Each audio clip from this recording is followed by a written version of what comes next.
Have you ever experienced staying in bed awake or unable to fall asleep? And even if you did fall asleep and you kept waking up in middle of the night? You with me, Amutha Kan, listening to Healing Frequencies, where we find tools to completely heal from chronic conditions with the help of God and neuroscience and real evidence. Of course, with God.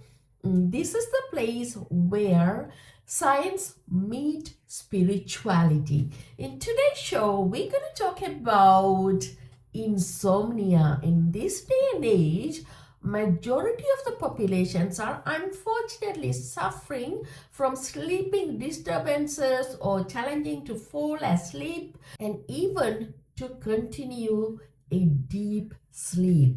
And we're going to dig deep into the neuroscience and find some tools and how you can also use faith and believe in God so that our fight or flight mind can calm down and allow us to create sleeping hormones to relax and have a deep and rejuvenating sleep.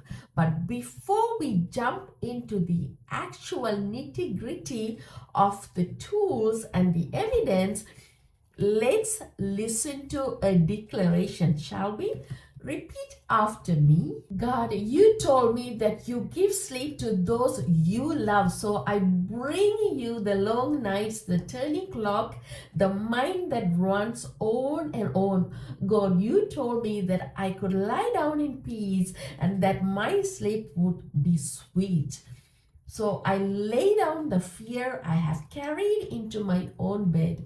God, you told me to cast every care on you because you care for me. So I lay it all down in your arms.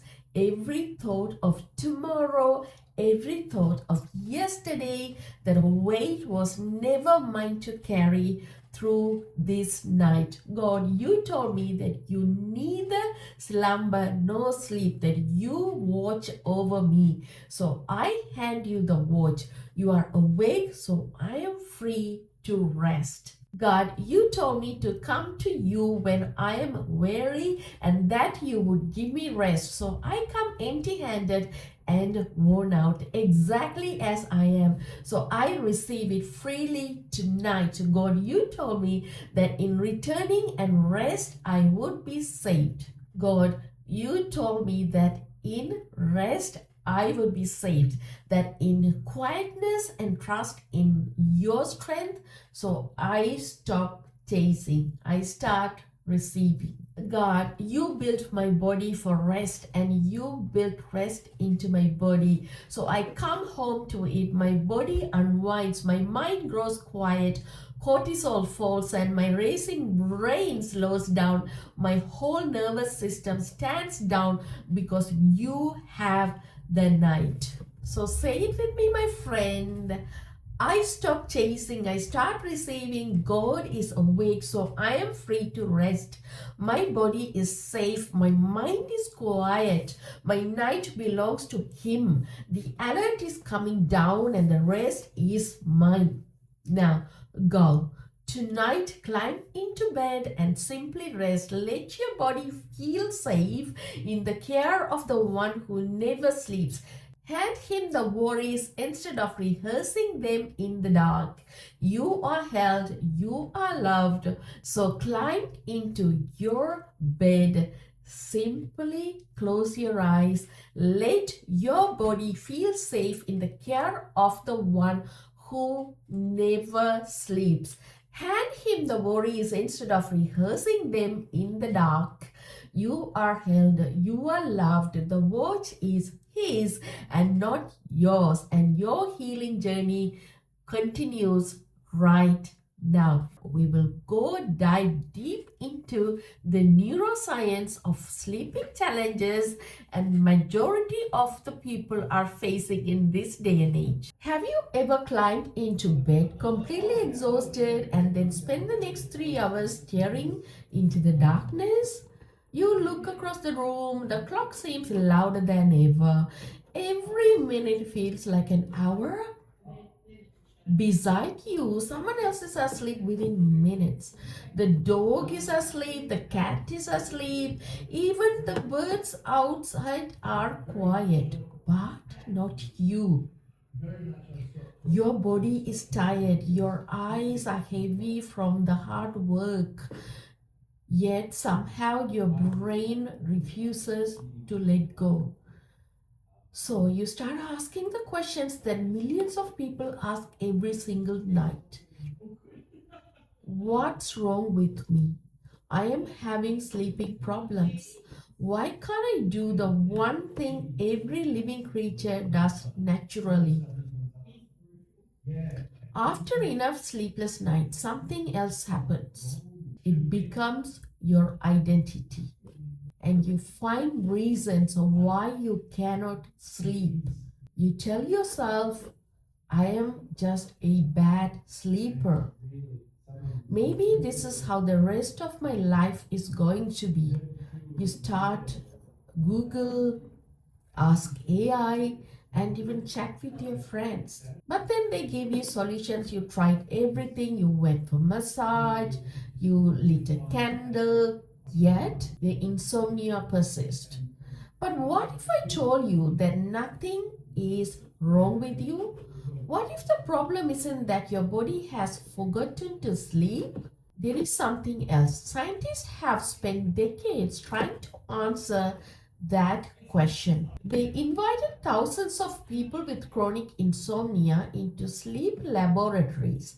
They monitored their heart rate, their breathing, their hormones, their metabolism, and even the tiny electrical signals flowing through their brains while they slept. What they discovered changed the way many researchers think about insomnia. They called it hyperarousal. So don't get alarmed by this. There's always a brand new names or complicated names that tend to be labeling into our subconscious mind, and what you do not want to do is to not to identify with these sort of labels. What they found is what many people with chronic insomnia look like on the inside. Stress hormones remained elevated. See, we often talk about majority of the chronic conditions are caused because of chronic or unmanaged stress, and insomnia is no exception. Instead of slowing down for the night, the nervous system keeps staying guarded. Then came the discovery that surprised me the most. Even after people finally fall asleep, their brains often refuse to completely relax, where researchers expected to see slow deep brain waves. With restorative sleep, they often found faster, more alert activity, as though part of the brain was still keeping a watch, just in case, to protect you from a tiger attack. So, what does that tell us is the sleeping problem persists. It's actually the sleeping starting from early in the morning. As soon as you wake up, how is your state of mind? Are you a stressed person or a calm person? Have you been worrying from yesterday's problem? Or there is something that constantly in your mind that you need to attend to, a relationship issues or a financial problem, or even you probably have been worrying about the health condition itself. So these kind of stresses can accumulate, and they make our body's fight or flight system to be awake at night, and just in case if there is a tiger that's come in contact with, so you can be alert to fight the tiger. In our case, remember that we often talk about our brain cannot differentiate whether we are in the bush or we are living within walls, and fortunately or unfortunately we are within walls, and our mind, our brain interprets as though we are in the forest. And when we worry about paying a bill or having some sort of relationship issues, and it interprets as though there's a danger, and its job, its only job is to protect you from animal attacks. But unfortunately, inadvertently, it works against us because it's keeping an alert to make sure that you are protected, but that is keeping us awake at night. Amutha Kan, the power flows, a seed of peace within you grows. The pharmacy of soul and mind, leaving every fear behind. Every cell begins to sing to the balance that you bring.